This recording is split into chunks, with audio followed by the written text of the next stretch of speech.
আসসালামু আলাইকুম রহমতুল্লাহি ওবরাকাতু। প্রিয় ফেসবুক বন্ধুরা, আপনারা সবাই কেমন আছেন? আশা করি আমিও আলহামদুলিল্লাহ আপনাদের দোয়ায় এবং ভালোবাসায় অনেক ভালো আছি। সেন্ট মার্টিনের বর্তমানের অবস্থা খুবই করণীয়, এটা বলার বাহিরে। ঘূর্ণিঝড় শক্তির পরবর্তীতে আরও একটা ঘূর্ণিঝড়ে পরিণত হতে পারে বলে আমি আশা করি।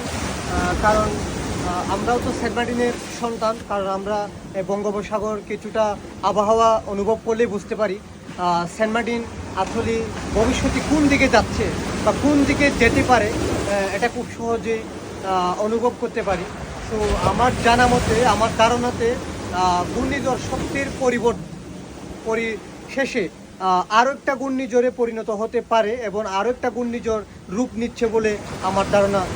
এবং আমরা সেন্ট মার্টিন দ্বীপবাসী ধারণা করতেছি, কারণ ওয়েদার এবং বঙ্গোপসাগরের উত্তাল সাগর যেমনটাই ঝড় বাতাস বৃষ্টি সব কিছু দেখলেই বুঝতে পারি আসলেই বঙ্গোপসাগর আমাদের সেন্ট মার্টিনের দ্বীপের অবস্থাটা কেমন হতে পারে।